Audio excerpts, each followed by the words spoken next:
Hi all. So in previous lecture we had learned what is tax, we learned what is direct tax, what is indirect tax, we learned what is goods and service tax and how goods and service tax is an indirect tax. We learned some important terminologies, that is what is input tax, we learned what is output tax, and we learned a very crucial concept of input tax credit. Yes. So let us go through some theory of what we have learned till now. So GST is a tax on value addition, that is, it is a value added tax. We know that GST is a tax on value addition and tax is to be paid to the government only on the value added. We saw an example on this in the previous lecture. What is input and output we have already learned, and we have also learned what is input tax credit. So just let's read it once. Input is what we purchase and output is what we sell for furtherance of commercial activity. The tax that we pay on purchase is input tax and the tax that we collect on sale is output tax. Now what is input tax credit? As GST is paid to the government only on value addition, one has to reduce the output tax collected on an supply from input tax paid on purchase and pay the difference to the government. Hence, tax paid on purchase is available in the form of input tax credit. Fine, simple. Now let us learn something new, which is called cascading effect. Now there is no cascading effect in the GST. Let's have a look. Let's look at an example on this. Yes. So, continuing the previous example that we had done in the previous session. So, Mr.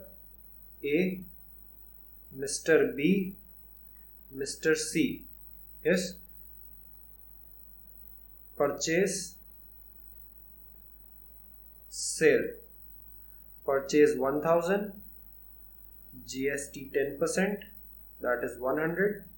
Total comes to 1100. Sales at 2000. GST at the rate 10% is 200. Total comes to 2200.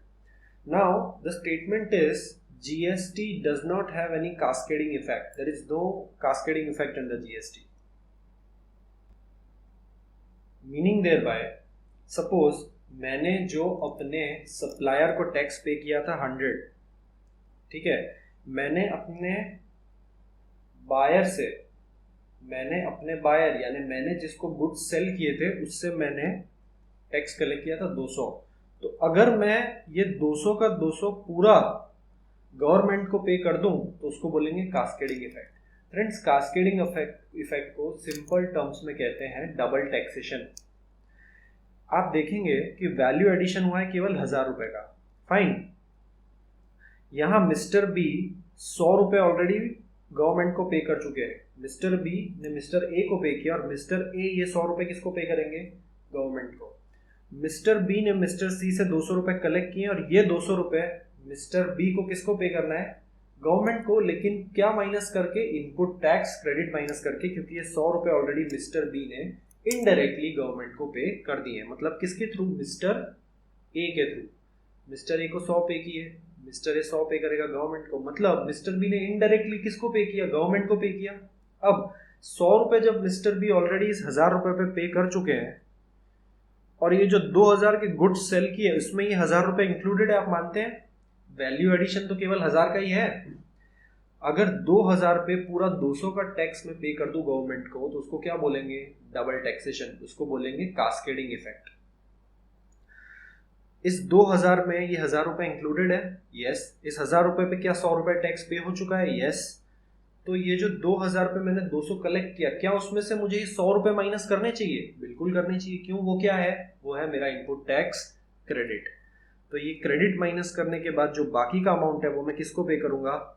Government को पे करूंगा. इसलिए कहा गया है there is no cascading effect under GST, there is no double taxation under GST.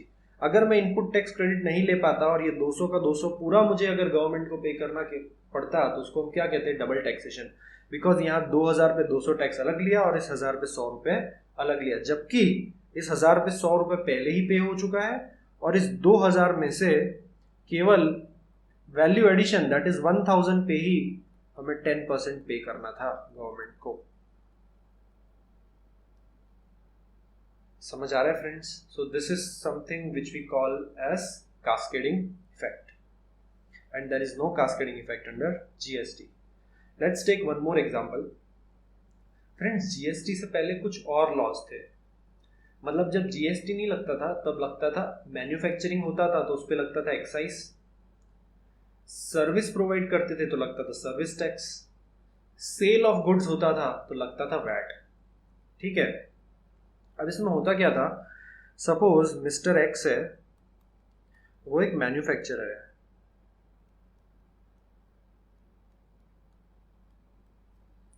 Mister x ने 2000 rupees के goods manufacture किए। इस पे सबसे पहले लगती थी एक्साइज ड्यूटी। एक्साइज ड्यूटी किस पे लगती थी? मैन्युफैक्चर ऑफ गुड्स पे। सो दिस इज बेसिक वैल्यू। इस पे क्या लगती थी? Excise duty eight the rate of, suppose आप हम मान लेते हैं 10%, कितना हुआ? 200। तो टोटल कम्स टू 2200। इसके बाद इस पे लगता था वैट। ध्यान से सुनिएगा, इसके बाद इस पे लगता था वैट। किस पे लगता था? 2200 पे। That is VAT at the rate of 5% comes to 2200, 220, 110. So total comes to 2310. क्यों वैट क्यों लगा? गुड्स मैन्युफैक्चर हुए, उस पर क्या लगती है? Excise duty. ठीक है, मैन्युफैक्चर हुए, एक्साइज ड्यूटी लग गई। गुड्स सेल होते हैं तब क्या लगता है? वैट। तो गुड्स मैन्युफैक्चर हुए उसके बाद सेल तो होंगे, तो सेल हुआ तो सेल पे क्या लगाया? VAT at the rate of 5%। तो इस तरीके से डबल टैक्सेशन होता था। इस 2000 पे हमने 200 टैक्स पे किया, फाइन, तो ये वैट भी 2000 पे लगना चाहिए ना, लेकिन नहीं, वैट किस पे लगता था? 2200 पे। और इस 2200 में क्या इंक्लूडेड है? 200 रुपए, जो कि क्या है? टैक्स, जो कि क्या है? Excise duty. और इस टोटल पे क्या लगाते थे हम? वैट। मतलब इस 200 रुपए पे भी टैक्स लगा। If 200 is included in 2200 and we are charging tax at the rate of 5% on 2200, तो क्या हम कह सकते हैं कि इस 200 पे भी 5% टैक्स लग गया? बिल्कुल लग गया। ठीक है, तो उससे भी क्या होता था? Double taxation. जबकि जीएसटी में ऐसा कुछ भी नहीं है। जीएसटी में जो बेसिक वैल्यू है 2000, उस पर सपोज 10% जीएसटी लगना है। ठीक है, तो that comes to 200 and the total value would be 200. It is as simple as that. There is no double taxation under GST. So let's move forward. Two more important terminologies. Let's keep this statement pending.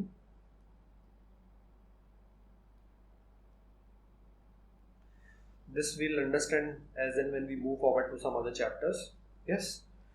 So two more important terminologies. What is interstate supply and intrastate supply? ये दोनों terms समझने इसलिए ज़रूरी हैं क्योंकि GST केवल central government का revenue नहीं है, वो सेंट्रल और स्टेट दोनों गवर्नमेंट का रेवेन्यू है।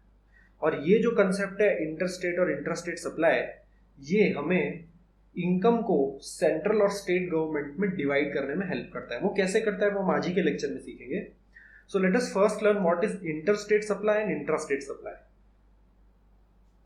Supply within the state is intrastate supply and supply outside the state is interstate supply. Meaning thereby, आपने अहमदाबाद से वडोदरा सप्लाई किया, so that is within Gujarat, fine, तो उसको क्या बोलेंगे? Intrastate supply. आपने अहमदाबाद से मुंबई सप्लाई किया, तो उसको क्या बोलेंगे हम? Interstate supply. ठीक है, अभी के लिए आपको जस्ट याद रखना है कि interstate supply is supply outside the state, intrastate supply is supply within the state. Fine. Now let's move something to which is very crucial. There is something called dual GST model. India में dual GST की क्यों जरूरत पड़ी?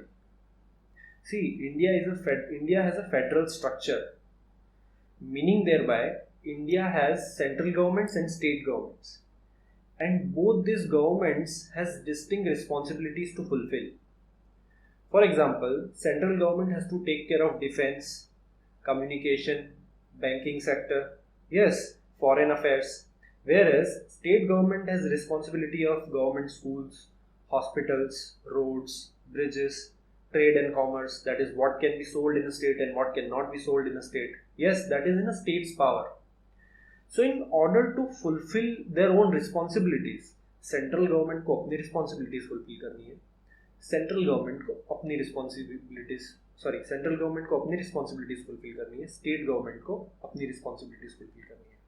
अब इन responsibilities को fulfil करने के लिए both of them need resources, both of them need revenue. ये रेवेन्यू कहाँ से आएगा? ऑब्वियसली टैक्सेस से। तो जीएसटी को कुछ पार्ट्स में डिवाइड किया गया है, ठीक है। वो इसलिए डिवाइड किया गया है ताकि सेंट्रल गवर्नमेंट को भी जीएसटी से रेवेन्यू मिले और स्टेट गवर्नमेंट को भी जीएसटी से रेवेन्यू मिले, ताकि दोनों गवर्नमेंट्स अपनी अपनी रिस्पॉन्सिबिलिटीज को फुलफिल कर सके, ठीक है। So let's have a look at a chart. Dual GST system in India. So tax charged in case of intra-state transaction. Friends, intra-state transaction जब भी होगा, that is transaction within a state. हमने example ऊपर देखा, Ahmedabad to Mumbai, Ahmedabad to Vadodara, that was an intra-state transaction. तो intra-state transaction जब भी होगा तब कौन से टैक्सेस लगेंगे? तो यहाँ पे बताया है कि 2 taxes will be levied, CGST and SGST. Central goods and service tax, state goods and service tax. इसको अभी साइड में रखते हैं, यूटीजीएसटी को, ये मैं आपको बाद में समझाऊंगा। फाइन। तो 2 तरीके के टैक्सेस लगते हैं, central goods and service tax and state goods and service tax. जब भी कैसा ट्रांजैक्शन होगा? Intra state transaction. अब फ्रेंड्स, हुआ क्या ड्यूअल स्ट्रक्चर की वजह से?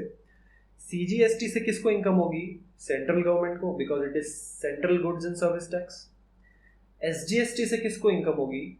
स्टेट गवर्नमेंट को, because it is state goods and service tax. समझ आ रहा है फ्रेंड्स? सिंपल है काफी, यस। तो इसी तरीके से इनकम दोनों सेंट्रल और स्टेट गवर्नमेंट में डिवाइड हो गई। तो अब इसमें ट्रांजैक्शन कैसा दिखेगा मैं आपको बता रहा हूं। Basic value suppose 1000, CGST 5%, SGST 5%, so that will come to 50/50 and total invoice value would be 1100। जो अभी तक हम लोग लिख रहे थे GST at the rate of 10%, वो केवल हम लोग सीखने के लिए लिख रहे थे।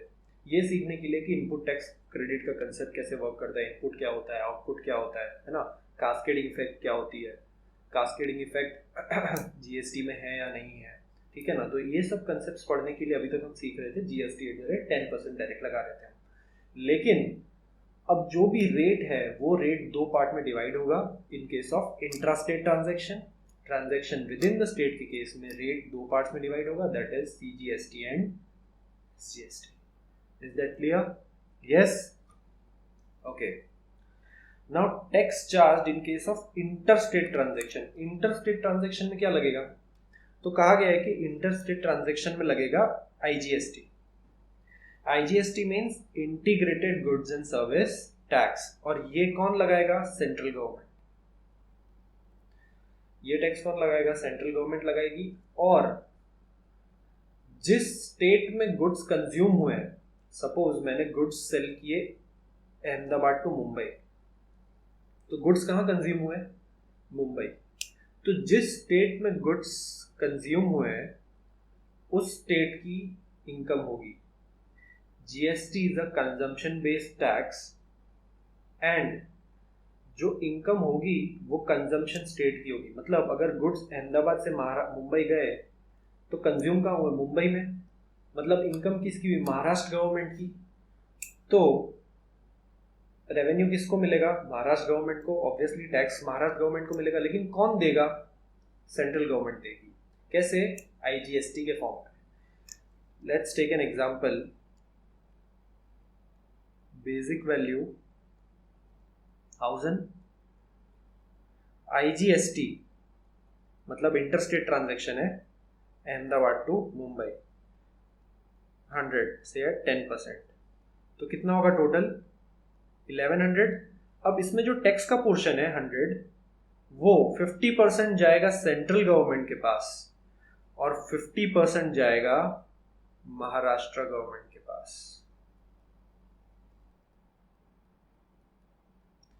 समझ आ रहा है फ्रेंड्स? सेंट्रल गवर्नमेंट अपने रेवेन्यू का 50% किसको देगी? महाराष्ट्र गवर्नमेंट को, क्योंकि गुड्स कंज्यूम कहाँ हुए हैं? महाराष्ट्र में। GST is a consumption based tax and the state where goods are consumed will collect the revenue. Fine. तो इसीलिए इंटरस्टेट जो ट्रांजैक्शंस होते हैं, that is transaction outside the state, उसमें लगता है आईजीएसटी, और रेवेन्यू जो है आईजीएसटी का वो दो स्टेट्स में डिवाइड होगा, एक सेंट्रल गवर्नमेंट और दूसरा स्टेट गवर्नमेंट, जिस स्टेट में गुड्स कंज्यूम हुए हैं, और उस स्टेट को रेवेन्यू कौन देगा? सेंट्रल गवर्नमेंट, बिकॉज आईजीएसटी पूरा का पूरा कौन कलेक्ट कर रहा है? Central government. समझ आ रहा है? अब अहमदाबाद टू वडोदरा के केस में क्या था? It was an intra state transaction. अब इंट्रा स्टेट ट्रांजेक्शन था तो एसजीएसटी एंड सीजीएसटी लगा। इंट्रा स्टेट ट्रांजेक्शन मतलब गुड्स गुजरात में ही बने और गुजरात में ही कंज्यूम हो गए, तो रेवेन्यू किसका हुआ? कंज्यूम गुजरात में हुआ, तो गुजरात गवर्नमेंट का। तो सीजीएसटी कौन ले जाता था? Central government. और एसजीएसटी कौन ले जाता था? State government. समझ आ रहा है फ्रेंड्स? क्लियर है? ठीक है, ओके। अभी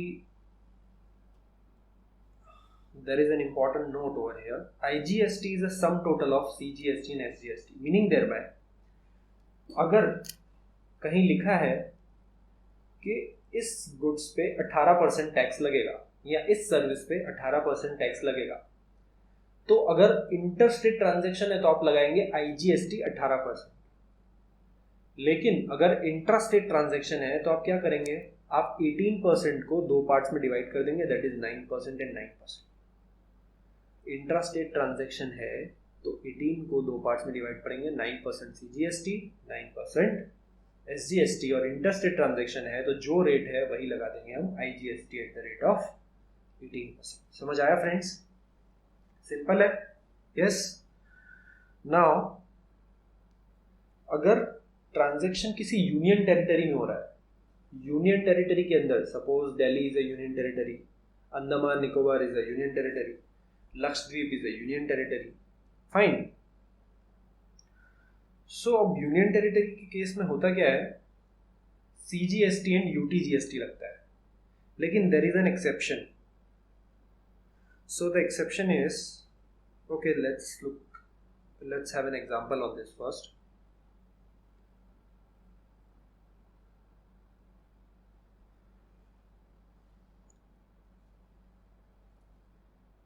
friends, union territory, friends union territory के होते हैं दो parts, union territory with state legislature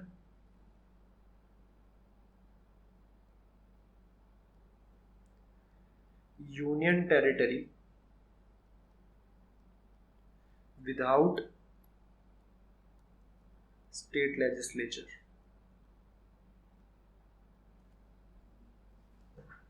fine.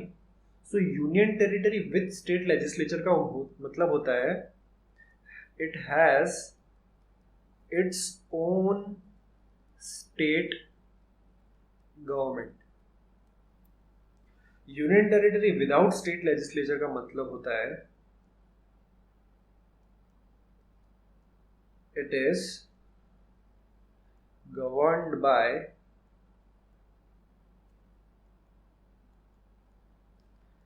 Central government. ठीक है, तो जो यूनियन टेरिटरीज हैं जिनकी खुद की स्टेट गवर्नमेंट है, वैसी दो ही यूनियन टेरिटरीज है। कौन सी? दिल्ली एंड पौंडीचेरी। तो दिल्ली एंड पौंडीचेरी के केस में सीजीएसटी एंड एसजीएसटी लगेगा इन case of intrastate transaction. Whereas इन दोनों के अलावा कोई भी और यूनियन टेरिटरी हो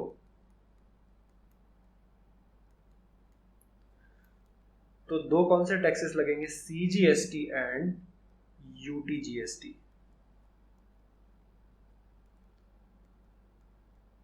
इंट्रास्टेट। समझ आ रहा है फ्रेंड्स? ये चार्ट आप ड्रॉ कर लीजिए। यूनियन टेरिटरी के दो parts, with state legislature, without state legislature.